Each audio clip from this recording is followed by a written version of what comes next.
Hello, everybody. Thank you for listening or watching this, and welcome to the second episode of the Matt Finance Show. I'm Will Jordan. I'm a co-founder at IMP Software. If you don't know who we are or what we do, we provide budgeting, forecasting, and financial reporting software to kind of a growing number of Matts up and down the country. What we wanted this series to do in this show is really, there used to be lots of opportunities to go to events and network with your peers.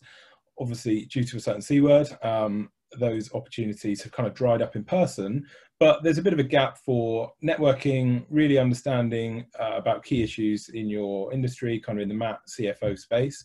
And one of those areas that we know comes up quite a lot through our interactions is the area of GAG pooling. And GAG pooling is a really broad concept. And when you actually look at kind of information underneath GAG pooling, there's quite a lot of outlines of what it could look like, but there's very few stories out there of people that have done it and of people that have kind of been there, seen it, and been through it. So what we're trying to do as part of the Matt Finance Show is put together a mini series where we have a series of one-to-one interviews with various sector experts that have got a unique perspective on GAG pooling. So the first of these sessions is with Peter Wilson, who is CFO at the Academy Transformation Trust, and ATT have 23 schools across 10 local authorities, which is quite widespread. Growing pupil roll, annual income of 70 million. So firstly, Peter, thank you very much for taking the time out of your diary to join us. I know June is an awful time to do anything that isn't budgets at the best of times. But with everything else going on, really, really grateful. So how are things? Busy? Very busy. Let's just say COVID has added to the workload. It's if they've been kind, no submission of budgets in July, but that's pretty silly, isn't it? And so we will still be doing our budgets for July. I think the risk, because we did a poll on Twitter, and actually it was over 90% of respondents said going to carry on. I think when I spoke to a few after, a lot have said we might take a week or two, so maybe in the first or second week in August actually get a submission done. But they were saying the risk was if you leave it until September and something changes, you've then got to accommodate that change in your budget, whereas at least if you get it approved in July, all done and submitted as soon as possible, it removes some of that risk. Yeah, we were also thinking, actually, from a trustee perspective, actually, if we don't get it approved in July, we haven't actually got any more financial resources meetings until October, I don't think. So, yeah, it will continue for July. Got to get it done. Yeah, I think most are taking the same route. So, thanks for joining us today. So today we're going to be talking about your journey with GAG pooling. But before we get there, how did you end up as a CFO? As a kid, did you always dream of being an accountant, or how did you get into? No, not really. It's probably the answer to that. I remember back my initial school's career advice was to go and be a bank manager. Maybe if they said investment banker, I may have chosen that option. But no, accounting wasn't on the agenda at that point. Even when I was doing my A-level maths, physics, and business studies, I absolutely hated the business studies module. Oh, wow. But maybe that was down to the teaching, who knows. So I actually went to university to do civil engineering. All right. But I did 6 weeks of concrete experiments and realised that wasn't for me either. So I did a maths degree after that. I spent a year after university temping, getting paid, spending at the end of the week. It was great, actually, but then I decided I'd better get a proper job. And at that point, maths degree, accounting then just fell nicely into that career, that training. So I then spent 4 years up in Chorley in Lancashire. I had a small practice, which eventually became RSM. I then moved back to Birmingham and spent just over 2 years at Deloitte in the audit practice, specialising in pension scheme audits, actually. Which hasn't been much use since, but anyway. But I think it was after 6 years of being in practice, I decided at that point, I think my ambition was then to become a CFO at some point. So I then spent the next 10 eventful years at the same firm within the logistics industry. Okay. And I saved them because I initially moved in to the internal audit function. After the first year, the first acquisition of that firm happened, and we got bought out by a private equity firm based in the Isle of Man. They were quite ruthless and shut the London head office at that time, and they needed someone to manage the corporate finance and tax function for the business. So I kind of fell into that role, which was fine. It was my natural skill set.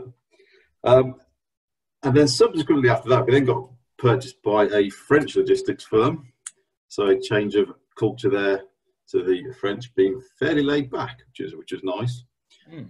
But then after that, we then got purchased by a US larger logistics firm, and they brought in a lot more controls and processes for us to follow.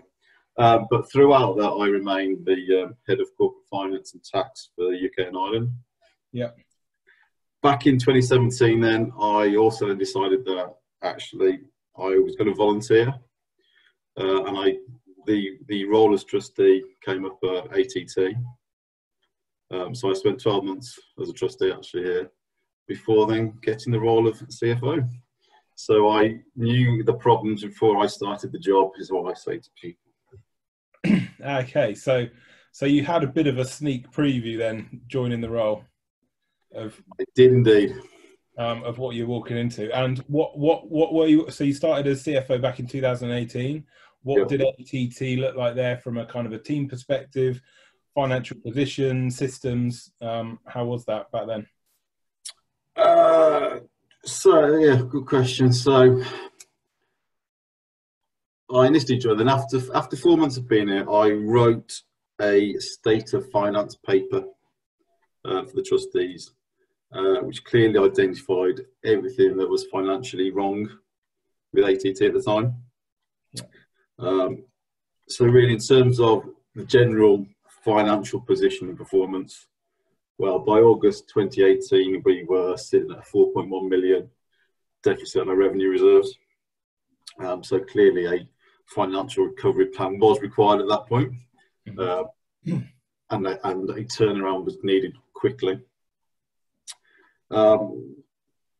Procurement-wise, we were centralising some contracts, but there was still a lot of work to do and still a lot of work to do in terms of bringing together a lot of contracts that individual academies had done on their own, with no strategic oversight, and therefore potentially some economies of scale going through to for those procurement contracts.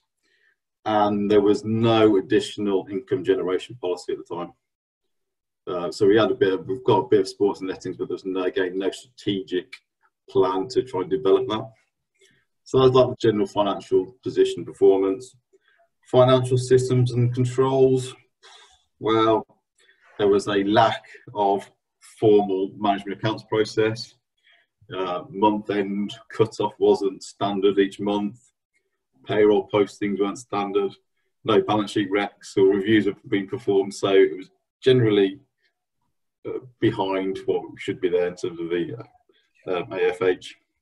Our accounting system was 4 versions behind what it should have been, so that was outdated. We had no written financial regs. And there was just simple things like keeping the employees' expense form up to date with the latest mileage, advisory fuel rates, just simple things weren't just being done. Yeah. Team structure-wise, it was fairly standard. I had 4 regional finance managers managing between 4 to 6 of the academies each, but they were very much working in silo.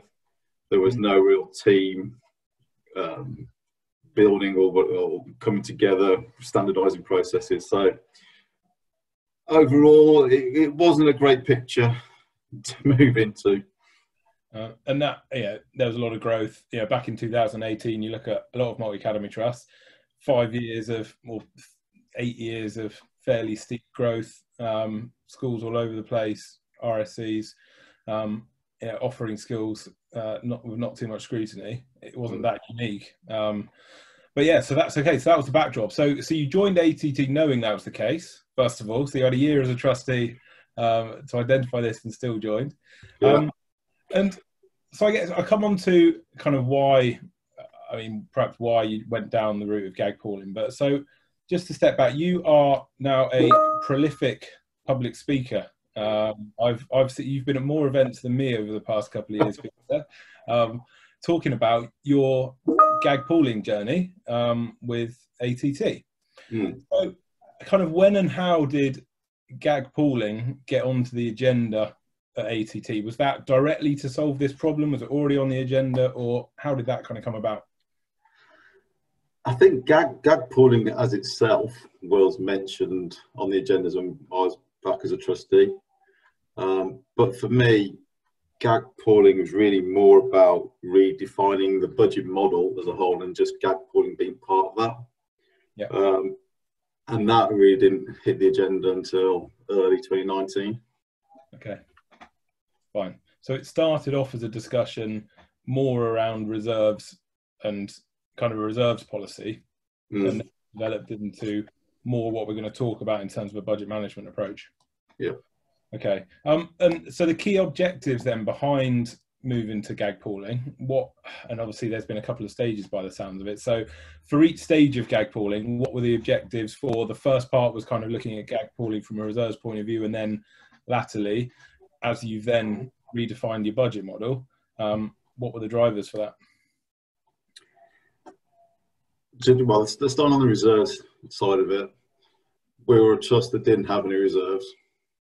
So if you've got academies, obviously the mix of that deficit, some academies did have reserves, some didn't. I was sick to death of the conversation of principals, local academy committees saying, no, our academy's got reserves. Well, no, you haven't. The trust has no reserves. So therefore you can't spend anything. So for me, it was just quite clear. I just wanted to get rid of that whole conversation. So pooling reserves was such an easy decision to make. And actually we are one trust. So how can we have separate reserves? It doesn't make sense for me. So that was in the end, it was quite an easy thing to do, because actually because we had no reserves, it was done. Yep. In terms of then moving on, in terms of the budget model and GAG pooling itself, the key objectives again were to operate how a MAT should really as one entity. We operate across 10 local authorities, and so you've got funding varying significantly between the 10 local authorities, and that's providing inequality to each of the academies. So actually the GAG pooling was just to redistribute fairly the funding really, and then actually help with monitoring, and actually can compare easier. You then also got the objectives of the SFA and Lord Agnew at the time in terms of driving financial efficiencies. For us, in terms of the budget model, we could only do that by bringing the budget model together in terms of the operational spend, so that we monitor it over at a trust level. So IT's seen at a trust level rather than academy level. Therefore, that would automatically identify opportunities to procure sensibly and efficiently. There was also a requirement by the trustees to try and have clear, unambiguous lines of accountability. So, previously we used to have principals doing. So we just got cut off. Helpfully, Zoom let us down for 3 minutes there. We do believe technical settings are restored, and Peter knows exactly where to pick up from. Over to you, Peter. Yeah, so we're just talking about the key objectives of moving to the GAG pooling model. I was just saying that one of the reasons for changing the budget model was one of the trustees had a view of making sure that there were clear lines of accountability. These are unambiguous, and actually moving to a new model where we had operations and educational spend. That's certainly improved that, because previously operations directors didn't have control of certain budgets because they were held in the academies. So we were finding that principals were setting up educational software for themselves, but not thinking of the trust-wide position. So that was one of them. Throughout this, it's obviously going to improve our financial reporting capabilities.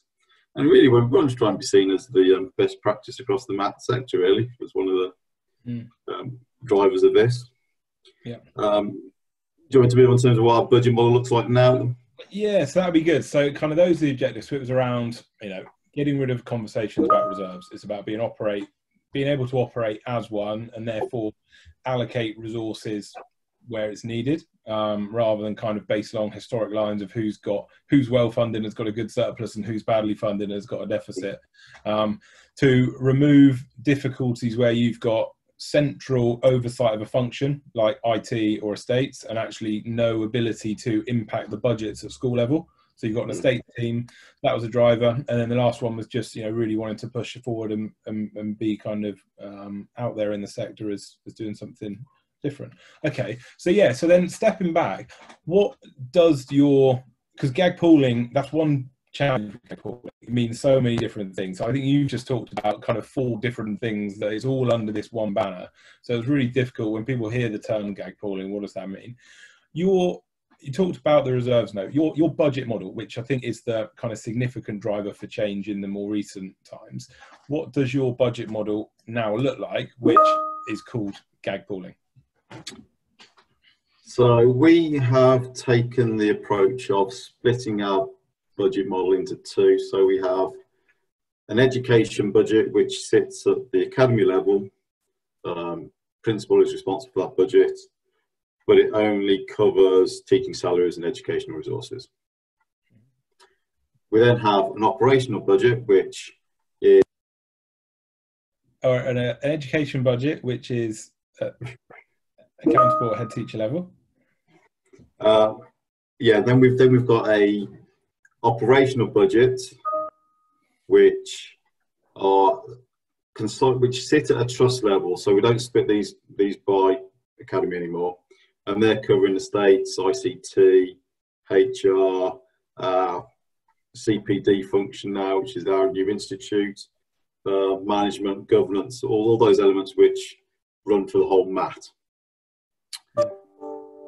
In terms of funding those 2 elements, and this is where our GAG pooling comes in, what we do is we take the factor 1 of our GAG pooling, of our GAG funding, and we deduct from that the operational and surplus target requirements of the trust. From that residual balance, we then create our own ATT ORPU for primary, Key Stage 3 and Key Stage 4, and that gets distributed to the educational budgets on a per pupil basis. Factors 2 to 4, which are the deprivation and taking into account the local nuances, are given directly to the education budgets. Yep. And the reason we've done it like that is we didn't want to impact the local academy for those local factors. We didn't feel there was a fair way of distributing them through a pooling model. Yeah. So the first factor, so you pool all of that, you take away kind of a central reserve or something you need for your restructuring.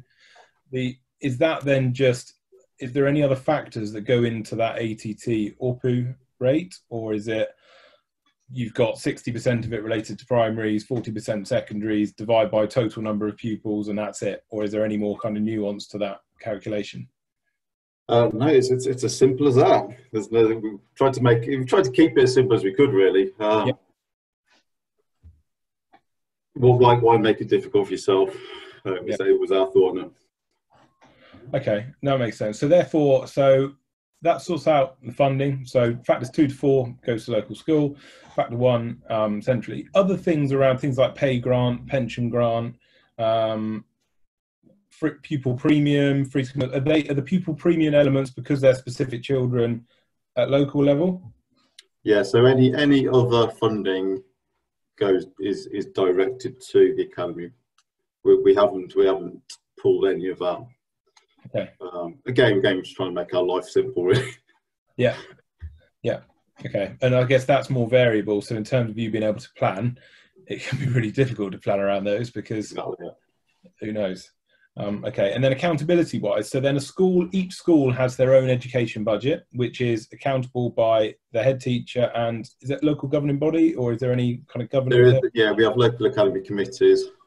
So with them and the principal, they are accountable for that budget. Yep. The operations budget, it's now the operations director. So for the first time, they are seeing the whole estates and ICT budgets, which is just great. And actually, even though it's only been operating for a year now, you can already see them starting to think about consolidating those suppliers. Yeah, I can imagine. So in the year then, so you've got estates, so you've got each school split vertically, the education budget in each one, where you've got an operational budget, estates across all of your schools. Is the budget assigned to the individual schools, or is it just in central location? And then the actuals, as and when, if there's a repair to a fence in school 3, does the actual sit against the school, or does that all get posted centrally as well? It's a bit of a mix at the moment, but for me, we just monitor it centrally. It's one pot. It's up to the relevant director to manage where that spend is going. Does it really matter whether Academy A is spending it or not? It doesn't really matter for me. It's as long as that director controls that budget now. Yeah. So would you see on things on estates, a really good example, where like unplanned maintenance, is that something like within the estates budget? Would there be an amount of money per school, or would it be an unplanned maintenance across the board? But how do you then know whether these 2 schools are having loads of unplanned maintenance and these 2 schools aren't having any? Do you not know, and do you care? Or do you know? We do obviously have an estate strategy in terms of the use of SCA and improving the sites. There is a pot of money for unplanned maintenance. Yeah. Do I care which academies incurred it? No, as long as we don't go over it. And I think from a trustee level, do they need to see it by academy? No, they're there to monitor it from the trust level. Yeah. Again, for me, it's just trying to make our life simpler. Why go to the bother of trying to analyse it out by academy when we don't really need to, and what benefit do we get from it? Yeah. Okay, that makes sense. Are there any central funds? So do you have any pots of money that's available to be bid towards for particular projects, whether that's capital, whether that's education resources, or is it here's the allocation and that's it? If we were in a position where we had reserves, we did, within our budget model, come up with the Academy Strategic Improvement Fund, the ASIF, which is unfortunate because as if we've got the funds, which we don't. So the idea behind that is when we are setting the budget, we will think about a strategic need for the trust, and that pot of money would sit centrally. Whether or not academies need to bid for that, we haven't sorted that because remember we never had the money yet to actually have the pot, so it's one for the future. But as it stands at the moment, there's no centralised pot where people can bid for. Okay. And then what does reporting look like? So what does reporting look like for a school, and what does reporting look like for somebody running a directorate centrally and you and the trustees centrally when looking at global ATT? So at the academy level, the principal is getting their management accounts, and they can see the recharge of GAG income, our ATT OPU has been their income line, and then it's just their teachers' salary costs, support staff costs, and any educational supplies, and that is it. Under our model, because we've taken the surplus requirement out of the operations budget, the educational targets for every academy really is nil in an ideal world. So as long as the whole education piece is nil, that's great. But obviously, at the moment, some can be in surplus, some in deficit. But the aim is that every academy really aims for a nil position. Yeah. Okay, that makes sense. And so teaching staff, clear cut, where it's things like teaching assistants or education support staff, is that in the education pot? And where's that line drawn between what is educational staff and therefore accountable as a teacher, and what is operations and therefore centrally kind of managed? So I think that comes down to our, sorry. Okay. That comes down to our central and regionalised model we have in place anyway in terms of our staffing structure. So all our state, ICT, finance, they're regionally based, and so they sit in the operations side of the budget. If they are a finance admin for, say, at the academy, because they're part of the finance team, they still sit in operations. Yeah. So really, the education budget is purely for teaching and learning. There's no operational people in there. They may obviously have some support staff at the school supporting the academy, but again, that sits in the education budget.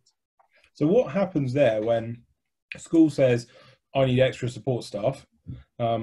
You say, we've not got budget, or the other way around. They say, we've got too many support staff, and you're probably not going to happen that way around. But do those instances come about, and how do you kind of how do you assess kind of need? Or is line management done centrally, so therefore it's central that will grey, I imagine? To be honest, the question really hasn't been raised yet, actually, because the trust has gone through quite a lot of restructures in the last few years in terms of personnel. The operational teams are fairly well resourced in what they need. There's no real extra need at the moment. Okay. At the academy level, if they need extra support staff, then they've got to find it within their budget, is the way I see that. Obviously, they'd have to take out any pupil growth or any extra funding they can get. Yeah, okay, that makes sense. All right, so you guys, you've got that model, and by the sounds of it, the move to it was kind of driven by need. There was a financial challenge, there was a deficit position, so that I can imagine it being a very different experience to a trust that is full of outstanding schools, everybody in reserves, and saying, right, we now wish to make this change. You had to do something because of the financial position of the trust. But what did the consultation process? How did it go from we've got an idea to do this through to kind of actually happening? So we consulted back in early 2019 with the principals. We presented what the model was going to look at and what GAG pooling would involve and how it would impact their academy. Yeah. So we took their budget at the time, and we adjusted the funding level for the GAG pooling element, and we shared it with them. We didn't really come across any objections to it.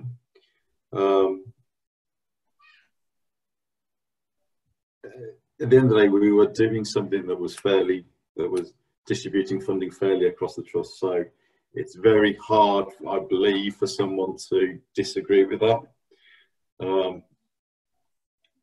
And so we had no real pushback on it. No, well, I can understand you get absolutely no pushback from the winners, but you get all the pushback from the losers. But they were able to actually look at more broadly what was happening, and actually they went along because of the greater benefit of it operating, allowing you to operate as one. Yeah, I mean, interesting. What we do find recently is that because the principal now only has a limited budget in terms of teaching and educational spend, they've got nowhere else to go now in terms of trying to employ a teacher but save somewhere else. So we really are making them think about their teaching structures and how that obviously links to ICFP and their ratio. So actually, it's another benefit of what we've done. It's really making them think about the money they've got now. You can't just dip into the ICT budget to get that extra resource. It's not there anymore. Yeah, it's not their budget. So they're getting used to it, is what I would say. Okay, but it's been relatively, it's not been significant challenges from day one, and a lot of, there's obviously been pushback, which you'd expect, and kind of uncertainty about what it will look like, but broadly everyone's kind of gone with the model quite positively. Definitely. Okay. Good stuff. So just I kind of GAG pooling can get a bit of a bad press, can't it? And I don't think the term helps, because it sounds not particularly pleasant, does it? But some people say one of the objections to GAG pooling is you're taking funds away from the children that it's designed for. Obviously, your funding model addresses that partly. Was that a deliberate part of your model, is to make sure that the children in the schools got the funds for them? Yeah, definitely. With the local nuances, we definitely thought that had to go to the academy. We didn't want to touch that. I just think it would be unfair on each academy if we'd gone down that route. Mm-hmm. So yes, we just left that alone and just pulled the factor ones. Yeah. And then essentially what you've moved to, and it's very different, but it's, is there a comparable top slice for if you were saying, right, in olden days it would have been this? Obviously you're now doing estates, IT, admin for everything, so you're doing an awful lot, but is there a broad area that you're comfortable to share, or is it not that simple? Not about, because yes, you could see it as we've done a large top slice, if you wanted to see it that way. If we include the budget surplus target, then we're looking around 25% of the GAG income that we've taken to cover the operations element. But there's a lot more in the operations element, I'd say, this time. We've got the institute, and it was only to get a feel for what that looked like. Top slice percentages and numbers are really unhelpful in the sector, because you get, rightfully, schools looking at almost like a procurement exercise to say, right, what's the lowest percentage I can find on a top slice? But it's only one part of the equation, isn't it? You've got all the services that you get for that top slice. So focusing on a percentage, if it's 10%, but you get all your teachers paid, that is the best deal you can imagine. And it's just difficult when people focus on that, whereas at least you really don't have to worry about that now, because you've just changed the model fundamentally. Yeah.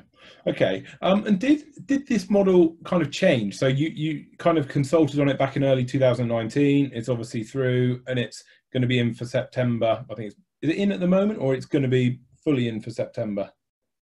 It was in for September last year. So it's the model is up and running. It's working fine. Yeah.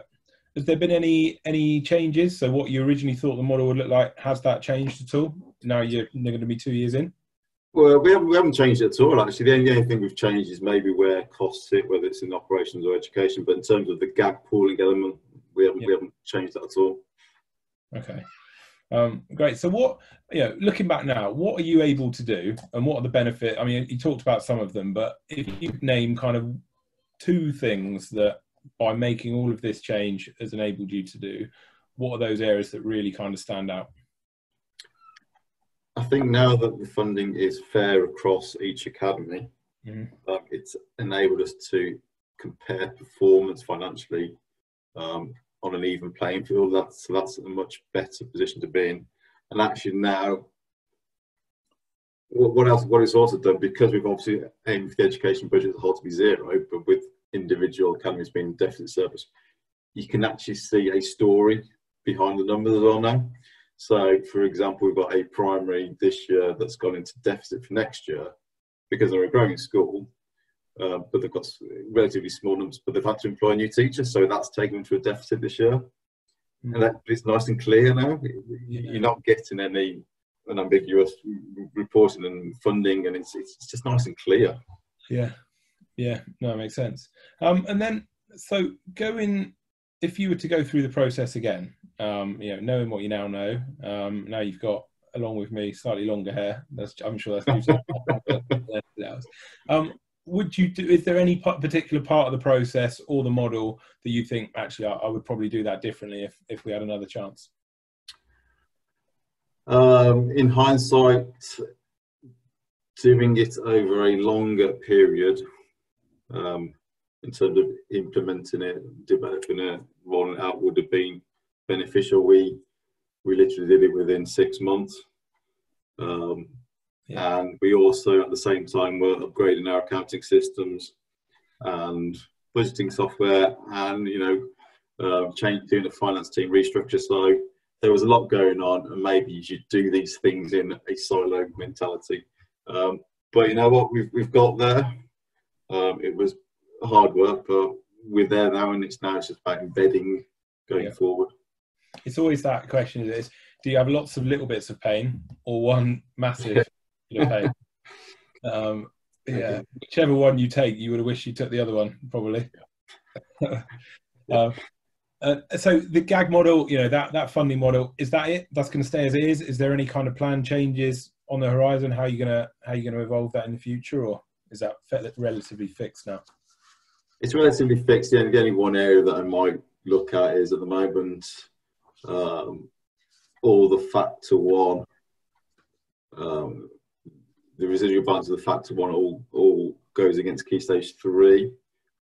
So we took off key stage 3 rather than key stage 4 at the moment. So obviously, if there's difference in numbers in key stage 3 and 4, you might get different amounts. But other than that, there's no real great change to the model expected. And it's working. Good stuff. So we're doing this series as a response to, we get lots and lots of requests about people looking at GAG pooling, and it's been pretty constant for probably 18 months, 2 years. We're still not seeing masses of trusts that have jumped to GAG pooling, probably more on the reserves than anything else. But in terms of a revised budget model, what do you think is the reason behind that? And kind of what would your advice be to CFOs that are in the position that you were in 2 years ago, saw a way out in terms of restructuring budgets? So why isn't it more widely seen? And then secondly, what would you say to a CFO that's perhaps at the start of this journey? I guess in terms of why it's not seen more readily at the moment, I guess there's multiple factors within that, isn't there? I mean, if you're a trust in a single LA, why would you bother? Your funding is going to be the same across each academy, isn't it? So you're probably not going to get much benefit there. The size of the trust, if you've got, I don't know, say less than 10 academies in your trust, again, is it worthwhile doing a GAG pooling model? I don't know. You just might not get the benefits. And as you said, if you've got all your academies are currently in a surplus position, it will probably imply that financially it's operating quite well anyway. So again, why would you change the model? But I guess finally, there's probably still a fear of upsetting principals in terms of taking or giving funding away from them and them losing autonomy over their budgets. It's probably one of the key ones. Again, I think there's probably my overarching belief, though, is probably still a lack of understanding of how MAT should operate. For me, the MAT vehicle is not about academies working in the silo, but operating as one, whether that be financially, operational, education. I still think maybe there's still a lack of understanding of what a MAT should actually be responsible for. My advice for CFOs, if they were contemplating it, the GAG pooling itself isn't complicated. It's just trying to get buy-in. Would be my advice. Early communication. Try and bring principals along with the journey, getting involved at the start, explaining it. I think once you can do that, it's a relatively easy thing to implement, really.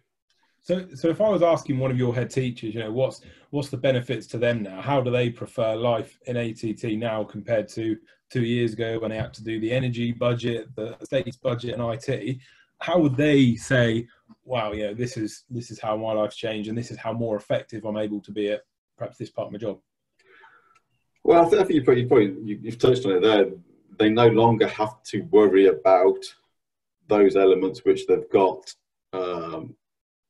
I guess, a little or lack of expertise in. So, you know, I wouldn't go and teach a lesson. Why should a principal therefore be buying software just for them or looking after the premises costs? It just doesn't make sense. So let's use the experts in those areas to manage those budgets. So hopefully it's made their life easier because actually they're not having to look after them. I suppose the potential possible downside is that from their experience wise, they might obviously not see those elements of the budgets which previously did.